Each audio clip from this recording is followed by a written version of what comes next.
Hey everyone, Rob from Southgate Media Group here. Before we get started with this podcast, we have a quick message. If this is your first time checking out the show, we love that you found us and we really hope you enjoy it. What we have to say is for the subscribers. If you enjoy our shows, would you please donate to help keep these going?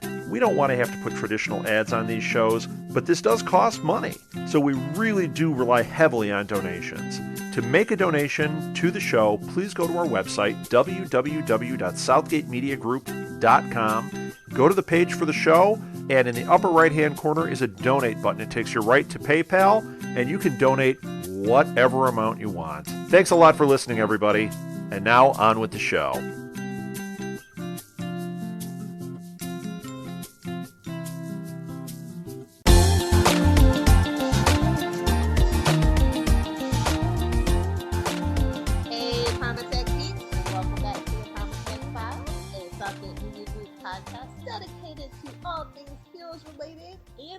Heroes Reborn. I am Lilith, and joining me as always is Ricky. Up for discussion today is episode 204, The Kindness of Strangers. I don't know about this one. Yeah. Okay, let's just go straight into it. The synopsis. Angela confesses to a murder. Claire and Wes spend time together. Nathan begins to put his life back together. Matt learns Molly's nightmare man is someone familiar. Myra and Alejandro pick up a stranger to whom they can relate. Micah's cousin takes care of her New Orleans family. Noah becomes suspicious of his daughter. Burger Bonanza, I think, is the only thing that I have to say about this episode. Anyway, we open up with Noah looking at a picture of his death as Sandra walks in with Mr. Muggles. Apparently, they just did 2 miles on the beach. Noah asks Sandra if Claire is dating anyone, and then Claire walks in, and her parents ask about her dating, and, it's weird. Saying a boy could be a threat. I know, it's just weird. Noah's always kind of kept secrets from his family, and he kind of started to let Sandra into it more in this season, or at least at the beginning of the season. You think he would kind of try and let Claire into it at this point, because he could avoid a whole lot of problems if he just told her the truth instead of hiding everything. But yeah, that's not his style, is it? Then we wouldn't have a season. So yeah, Noah's like, maybe you bring him around and we can help you decide if he's the kind of boy that you can actually, trust. Claire shrugs it off and says there's no boy. But then we go over to New York with Molly having nightmares. She wakes up screaming. Matt comes in and Molly apologizes, saying she can't help it. Mohinder comes in as well. Matt goes to get her water, and then those two talk and try to figure out what's going on. Molly asks Mohinder when the nightmares will stop, and she tells her he doesn't know, but hey, I'll sing you a sweet lullaby. In Washington, D.C., we see Nathan waiting outside his son's school. And it's not his son's. It's not the same kids who played him before. I was looking for the clapper. I was looking for the clapper, and it wasn't him. Really? Yeah. I literally don't give 2 craps about it. I know. Neither do I, but I just remember, I will always remember the clapper, the kid who just couldn't clap properly from that one episode where he became governor or whatever, he became senator, and it wasn't the same kid, because he had a little bowl cut, I remember, and yeah. Anyway, that's me going well off tangent, but... So he's there, and he's trying to have a talk with them, and then, the teacher goes, you're not supposed to be here. And then the boy's like, we want to stay with Daddy. And shave off the beard. No. He's like, no, go away now. I was just doing gotta get you guys in one episode a season. Yeah. And so that was a weird random scene or whatever. It just was really there to remind us that he had kids, wasn't it? Oh yeah, so he can relate with Matt later down the road. Yeah. Back somewhere in Mexico, we have Derek, Maya, and Alejandro driving. Maya asks Derek if he can take them to America. He tells them problems at the border. Derek stops the car because he finds a man in the middle of the road. They actually don't just go around the body. They actually stop to investigate. Screw you. Yeah. You deserve to be lunch at this point now. And of course, it's Siler asking for help. And I go, dear God, my 2 least favorite subplots of the hellish nightmare landscape. So anyway, we cut to Micah, who wakes up to Damon dropping water on his forehead. And then a whole glass. Yes. Nana asks if they're ready for school, and Micah tells her yes. Damon asks for $65, and I'm like, really? Yeah, that's how much they cost. Really? That's how much the pay-per-views cost, I'm sure. They are pretty expensive. Oh, but anyway, yeah, he wants to purchase a wrestling pay-per-view match. And Nana's like, yeah, I need $65 too. And then Monica comes in and asks if she looks different. And I'm like, I don't like you. You're a weirdo. She was. Yeah, so then Nana's watching a cooking show about making roses from tomatoes, and Monica leaves. Micah tells Damon that he knows a way for him to get pay-per-view. And I'm like, Micah, you are so needy for a friend. It is ridiculous. Anyway, cut to Angela, who's admitting to killing Kato, to Detective Fuller and Matt. Detective Fuller must be a shout out to Brian, right? Has to be. I would assume. Anyway, yeah. Angela tells him that she attacked herself since she was distraught. And then Nat starts reading her mind, and she's like, look, dude, just, hey, we just gotta go with it to go with it, or they're gonna find out about all of us involved humans. That's great logic. It's good logic on Angela's part, but what do you expect as Angela? I think she's giving those cops that they have on Heroes way too much credit. Yeah. I mean, they let Nat be a detective, for God's sake. Just saying. Anyway, Claire gets offered a slot to try for cheerleading because she stood up to Debbie. Claire says she'll think about it and takes a parental relief form. Wes comes over and talks to Claire. Claire tells him that they shouldn't hang out because of her parents being overprotective. And then Wes is like, yeah, I can probably warm your dad over. And she's like, no, just let it go. Yeah. And then Wes just is like, no, I'm going to ask you on a date. And then she accepts. And I'm like, wait, what did we just say? Right? Was that just, I don't know. I guess they don't know how to write teen romances. I guess they should have read some Nicholas Sparks or something, because this is just not believable. Yeah. Nathan then asks Matt why he's questioning his mother in a hospital. Matt tells him that he knows she's innocent since he can read minds. And then Matt explains that Angela wants him to back down. But he can't, since Molly draws the same symbol that's on the picture she and Kato had. And then Nathan says he knows that photograph and the symbol and offers Matt help. But he wants 5 minutes with Angela first. Yeah. I really don't enjoy Nathan and Matt together, so... Oh, I kind of do. Well, at this point, they're kind of a more serious tone to the show. Like, contrasted to, like, the whimsical nature of like, Hero's story. Like, it kind of gets the whole narrative moving forward and leads to more interesting things. I kind of like them together at this point. I don't know. They're both just two stiff upper-lipped guys, and I'm just like, oh, you can't have a bro TP like that. Plus, they're both dark hair. Anyway, Nathan asks Angela why she's admitted to a crime she didn't commit and offers her his help. But Angela tells him to get sober and to get her family back. Angela then also tells him that she did many bad things and that it doesn't matter what crime she admits to. She just doesn't want Nathan to die by him helping her. And then he just they look like such dicks, right? She's this frail old woman with little bandages all around herself in this wheelchair that actually have handcuffs on. I'm just like, what? Okay, anyway, Siler claims he's been robbed and walking for 3 days, and Maya asks where he's going, and he says New York. And I'm like, really, Siler? Yeah. Oh, good grief. Maya tells him that she and Alejandro are also going there, and then shows Siler the book. Dun, dun, dun. Drinking game, take a shot. Yep. Siler says he's read it. And You probably have to have you'd have to have a shot of tequila because it's Activación Evolución, or however you say it in Spanish. I don't know why it sounded really French there, but you know what I mean. But yeah. I actually have a huge bottle of that right now. Anyway, he asks why they want to meet him, and Siler says he's old friends with Dr. Suresh, both of them. He tells her that he can take them to him because he realizes that one or both of them have a power. Maya thanks him, and he introduces himself as Gabriel Gray. Yep. Maya notes it's like the name of an angel. And he smirks. Cut to Monica, who is singing at work, and then her little crappy friend Camille tells her that she should stop.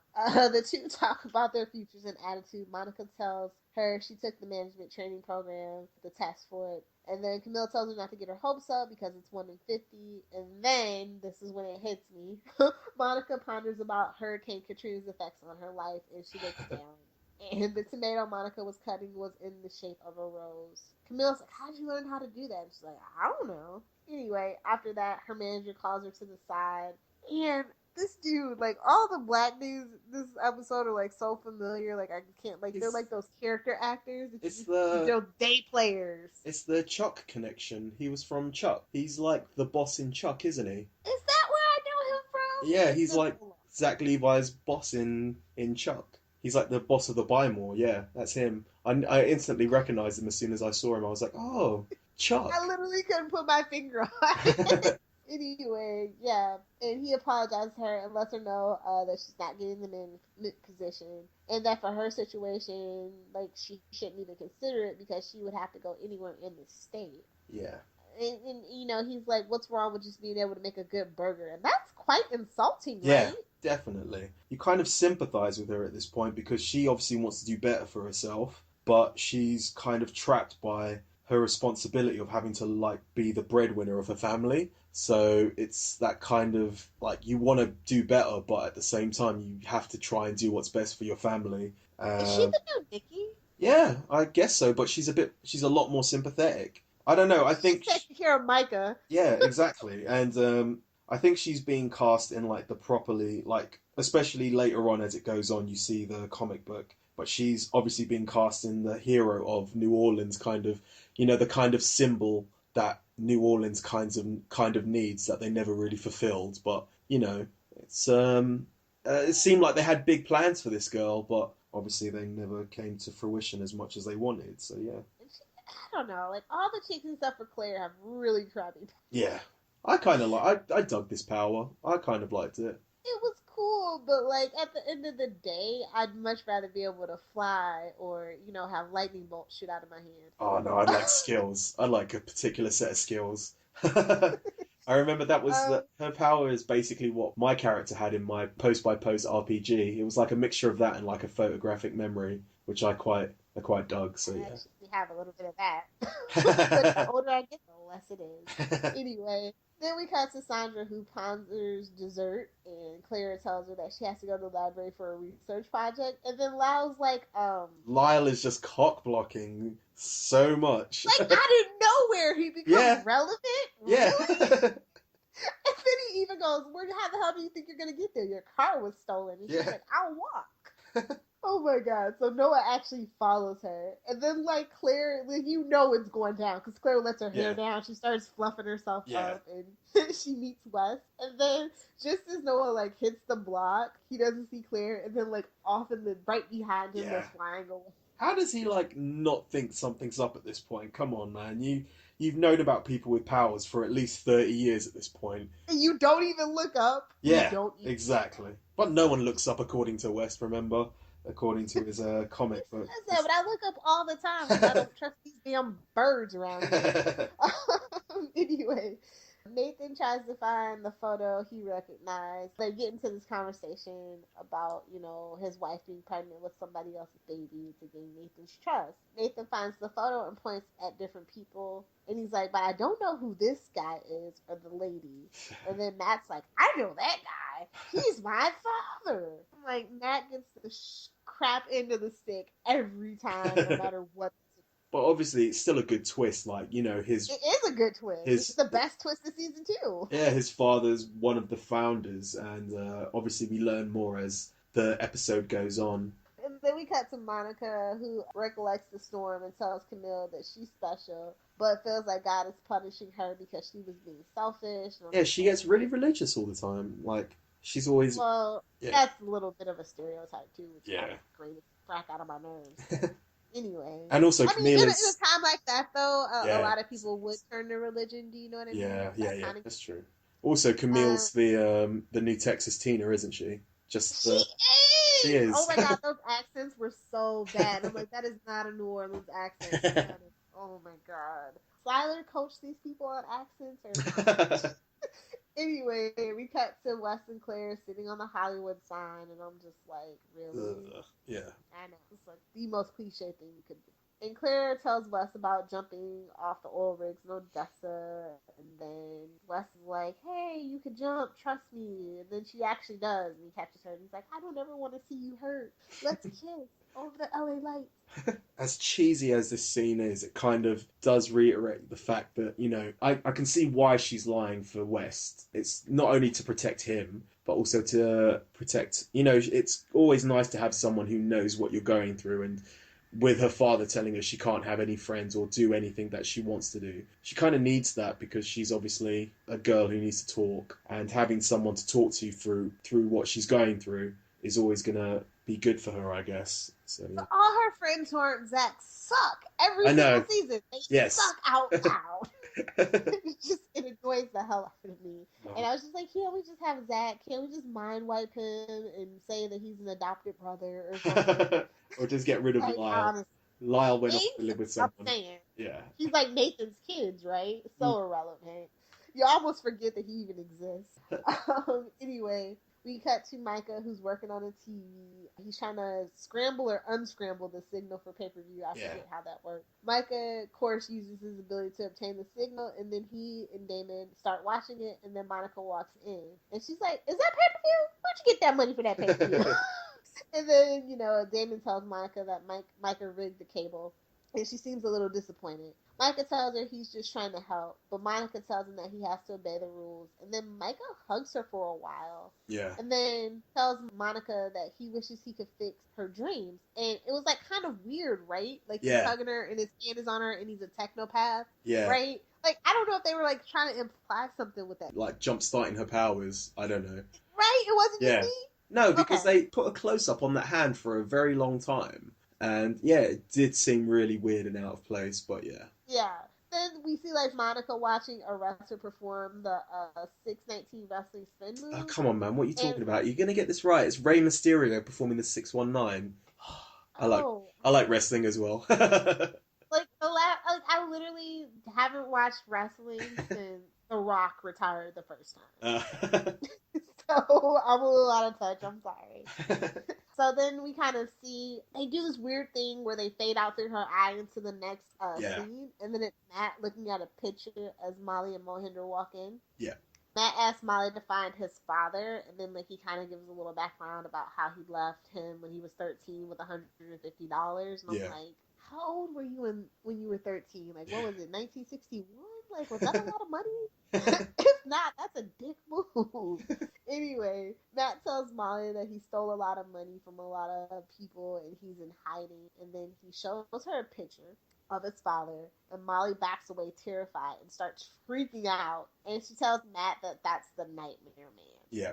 And that's a really good twist as well, that not only that his father is one of the company founders, but also the guy who's terrorizing his adoptive daughter at this point in time. Yeah, I was just like, okay, I see you, heroes. I see you. And with nearly every hero's parent being part of the founders, did you start wondering, looking back at the picture and just being like, well, this person could be DL's dad, and that's what I kind of. We know that Linderman basically that's the thing with Nikki and DL specifically is that they were kind of forced together by Linderman, so he's kind of their dad. Yeah. You know what I mean? But that's a good point. The lady in the picture and all that stuff. So I was just I was scanning the picture, blowing it up, okay, she could possibly be. Yeah. And then of course we had Bob. Yeah. So it was just Bob. okay. Yeah. Nathan looks at the picture of Peter and puts it on a mirror. He looks in the mirror and then sees a grotesque reflection, then punches the mirror. Oh, Nathan, get yourself together. You've shaved your beard, but now it's time to do something with that wild rat's nest on your head. Anyway, cut to Claire and Wes as they land, and then she realizes how late she is, and she's trying to think of an excuse, but of course she's a crappy liar. So then they kind of concoct something, and I know we both kind of figured it was probably cheerleading, right? Yeah, definitely. She gives him a crappy kiss, and off they go. Cut to somewhere in Mexico with Derek, Siler, and the Herreras. And we see Derek showing Siler a picture of the newspaper with their mugshots. Derek's like, I've been riding together with them for 2 days. We should call the police. And I'm like, wait, weren't you in a Mexican jail? Like, Yeah, don't exactly. you look shady? Like, I was assuming he was like a drug mule or something. And I'm just like, really? He's gonna call the cops on them? Okay. Derek goes inside and Siler takes a brick with him and like then comes back to the car alone. Siler asks Maya if it's them on the mugshot. She tries to explain. Siler tells him that Derek is calling the police, and her eyes go black, and Siler feels its effects. Yeah. And then, of course, Alejandro comes in to the rescue and uses his ability to reverse it. And then Sally realizes that they both have abilities for sure. Yeah. So he's like, yeah, let's get out of here. And we cut to Derek's dead body by the phone. And With a cockroach, in his body. I'm just like, okay. Claire enters her house late and Noah's eating yogurt. Yeah. Standard. Which is like the whitest white thing that ever yogurt? Who are you, Jamie Lee Curtis? That was so odd. Anyway, yeah. Claire lies and like he's like, you were with the boys. She's like, no, I forged your signature and I tried out for the cheerleading team and we were out celebrating. And she's like, I just want one normal thing. And then he's like, okay, but no boys. So then like we're still there in the house and we see Noah step outside to speak with the Haitian who tells Noah that, you know, to continue their progress in acquiring more Mendez paintings, but they need to go to Odessa. And he's like, Texas? And the Haitian's like, no, the Ukraine. And it made me chuckle because it kind of reminded me of the original unaired pilot. Yeah. Where Matt Parkman's like, he's like, where's Odessa? He's like, it's a town in Texas and also The Ukraine. Yeah. So I was just like kind of chuckling about that.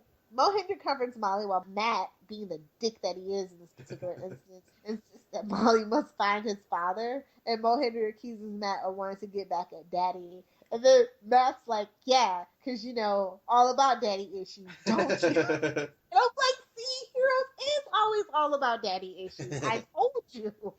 And then Molly interrupts them, and she's like, okay, I'm going to do this for you, Matt. And I'm like, nothing good can come of this. But okay. Then we cut to Monica for no reason. As she closes the store with an armed man comes in to rob the place. I guess he really was hungry and needed a little money. Yeah. Monica is held up at gunpoint, and while the robber approaches the register, Monica performs the move she saw on TV, disabling the robber. He runs out of the store, and then her boss looks on and amazes. And then her boss is like, where'd you learn that? She's like, I guess I learned it on TV.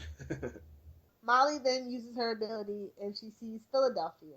She's even able to see the floor that he's on and the apartment number. But before she can get out of there, she starts screaming and falls unconscious.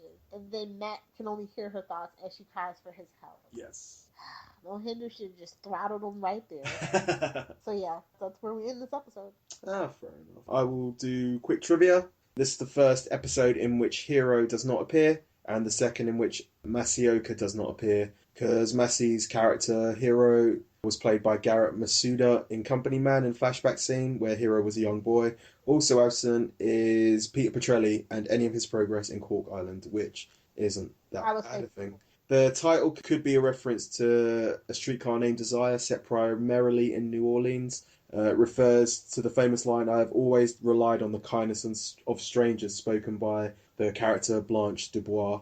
The wrestlers seen are WWE wrestlers Rey Mysterio and Randy Orton. The move copied is the 619, which is one of Mysterio's signature moves. As of this episode, Molly is trapped in a nightmare by Maury Parkman, who has telepathy like Matt Parkman, but is more powerful and has better control. Matt is able to rescue her, eventually using his expanding powers. During one scene, when Monica is off speaking to a friend, she refers to many people in the country still living in FEMA trailers. This is a mistake on the part of the writers, local governments in Louisiana. Parish. Yeah. Yes, yes. So yes, that is all I have. Great time. I'm just going to go for a C because, you know, it's average at best. It sounds bad, but I kind of like that there's no Hero or Peter in this episode because it gave the episode a little bit more time to breathe, but then at the same time, the storylines that they did put forward kind of were irrelevant. I agree, sir. 100%. Yes. Yeah. I don't know, I like the reveals. The reveals in the episode were good, you know, that Parkman's dad was one of the founders and that he's also the Nightmare Man. They bring back the whole burnt man kind of syndrome for Nathan and the discovery of Monica's powers and, the introduction of Monica as well, which was quite good. I think the way that they did a better job with Monica's character and making her sympathetic than they did with the Herreras, who have been in it for 4 episodes at this point, because of the simple fact that they've given you background into her home life and seeing where she's come from, as opposed to just joining these characters on the run and learning about them throughout the series, because it just feels like that they didn't know where they were going to go with the Herreras, whereas they kind of knew where they were going with Monica. Yeah. I just don't really have much to say. I tell you, that's Heroes. Every couple of episodes they have to give us a reveal. That's the formula. And I like these reveals, but I don't know. I really think the Claire thing really just kind of is too much for me. I really like HRD and Claire together, and when they're on opposite sides, it's not as good. Yeah. And it seems I really like kind of hated this wedge between them. It always feels like they're on opposite sides for most of the season, doesn't it? But yeah. What were some of your favorite scenes? I'm going to go with the reveal, obviously, and also I kind of dug the 619 bit because I was a wrestling fan at the time, even though it was kind of inconsistent in the way that happens because, there's no ring ropes that she can use to swing past. So yeah. Where did that pole come from? What restaurant was this? Secretly at night turns into a strip club. That's why they were closing early. There's so much more to that story. But no, I did like that scene. I enjoyed that scene a lot. Yeah, that's about the only scene that I really, truly enjoyed because I was very upset with Matt for making Molly do it. And I really got freaked out by the grotesque face of Nathan again. Okay. My favourite line is just sassy Matt just talking about daddy issues to Mahinda, which I thought was a nice little comeback. So yeah. Do you have any other lines? I like Nathan and Matt, where Nathan's like, are you reading my mind? And Matt's like, no, yes, sorry. It's just a cute little interaction. So yeah, okay. Iconic moments though. I think that the reveal of the picture in its full, in the full picture, I really liked because I remember going over that picture. It's near towards the end of the season where there's another part where I remember just seeing it and taking a picture of it and then just studying it because I wanted to know what was in there, kind of Easter eggy. And that's the same kind of thing I felt with the picture of the founders. You got Kato, and I was trying to figure out who people were and trying to theory crafts who they were and what they were. And, I was very disappointed when I found out, the rest of the people in it because, they didn't really have that much relevance. But yeah. And also just that little blurry picture of Petrelli Dad. So yeah. Yeah, I think the most iconic thing about this episode for me is where when they fade out at the end of the episode and Molly's trapped in the apartment. Yeah. Her conscious anyway, so I always kind of know that that's this episode because it's Molly in distress and I'm upset about it. Okay, so the comics, there was one that was kind of in between the last episode and this episode, which is the Rogue, and it's really, really short, and it's not even it kind of isn't really officially a graphic. A bonus. Yeah, it's a bonus one that you had. It was available by a special download that you signed up with your name, address, and email address, and it's somewhere in between episodes 54 and 55. But yeah, there's no Easter egg for it, and all it is really a treasure hunt for these two guys in a frat. And they basically steal Claire's Rogue. Yeah, they're in a frat, and it's their initiation or whatever. Yeah, and they've got to try and grab a scavenger hunt list, and it's just them stealing it, and that's really all it is. The only bit of trivia is a portrait in the frat house is of a man named Drucker. That kind of is an Easter egg to what's coming, but I don't think it's it's not the official kind of Easter egg, which is usually one of Lilith's favourites, which is a photo of something random. So yeah. That's the Rogue. Well, they added something, though, to the Easter egg, remember? Okay. They went back and did an interactive version of it or something. Okay. And the next one is The Trial of the Black Bear, which is very manga-y and very weird. There's nothing much really to it. It's more of a graphic novel version of the Sword Saint documentary and basically the trial of the Black Bear that Kenzie has to go through. But it's weird because obviously Kenzie's not white in it. He looks more Asian, and also Hero has an appearance of a furry cat, kind of akin to a Pokemon character. And that's really all there is to it, I think. Anyway. Oh, well, obviously the Easter egg was a picture of David Anders for this episode. Can't go wrong, can you? Well, you can. because I know how much you love pictures. Cheesecake. We have an email, yay! And of course it is from our favourite English Idiot 101, Charlie. The email reads, like most of the episodes for season 2, the episode moves pretty slowly. It is only in the third episode that we finally get to see Nikki and Micah again and get introduced to Monica. There wasn't really that much of a point for Monica, but I did like her character. We got more of the creepy West story, which I was over by the second episode. We finally get to see Siler, in brackets, only for him to be powerless and in Mexico, but at least he killed Candice. Myra and Alejandro's storyline basically replaces the Saunderses, so I don't really care for it. Kindness of Strangers was better, but why did Siler have to join the Herreras? Why couldn't it have been Maya's head that got bludgeoned by a brick? Why? I like the fact that Matt and Nathan got together. They worked really well, I think. Claire and the West date was so cliched I could barely watch it. I think Micah's storyline was okay. At least he was away from his mother. Still, the episode moves quite slowly, which is frustrating for an 11-episode season. Well, they obviously didn't know it was only going to be an 11-episode season, so it's going to move slow because it's the beginning of the season, so yeah. Wait, but did they know if it was going to be 13? Do you know what I mean? Like, were they supposed to have a full 22-episode season? I'm assuming that they were meant to have a full episode run because it did really well and in the first season, so they probably would have just brought it up for a second season and just put it straight through. Because I thought I read somewhere that they said it was too many episodes for them to tell the story the way that they wanted to. No, I think I vaguely remember that there was going to be 30 episodes technically in the second season because they were going to do how they did it for season 3, which was they were going to have two kind of stories, front half and a back half. They were going to be two separate volumes, and then in the middle was going to be the hero's origins thing, which was going to be the 6 writers, wasn't it? So yeah, I don't know. They would have had a full season, but it would have been split into 2, I'm assuming, at this point. But I do know that they were going to do hero's origins. That was the plan anyway, because they had Kevin Smith turn up at San Diego to announce that he was going to do it. So yeah. Oh, what could have been? What could have been? Oh man, imagine that hero's origin story by Kevin Smith. Jay and Silent Bob would have been in there at least as well, blatantly. He would have. I know that David and Ben Affleck. Yeah. Cool. Okay, so shameless plugs and self-promotion. If you have any thoughts on the Heroes episodes, Primatech episodes, or questions about the show or for your host, you can email us at primatechfiles@gmail.com. You can listen to us on every possible way.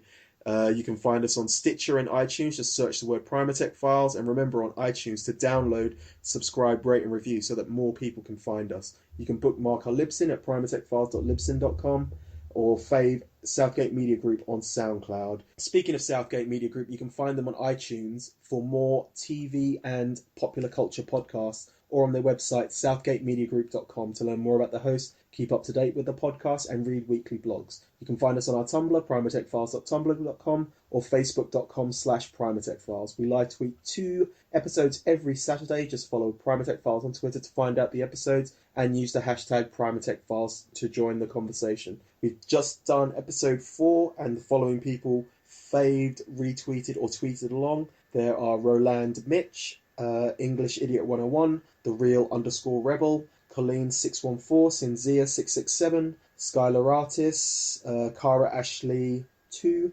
Mike Schmidt 09, Mr. Man 92, Demetria Mills 3, Soft_Guitar 60. You can find me at quanmagazine.com or thepeoplesmovies.com, or where most of my writing is, at tvbingers.com, for all your binge watching needs and to create your own TV binge. Finally, you can follow me on Twitter at RickyJD, that's RICKYJDIAZ, or Z if you're American. Lilith?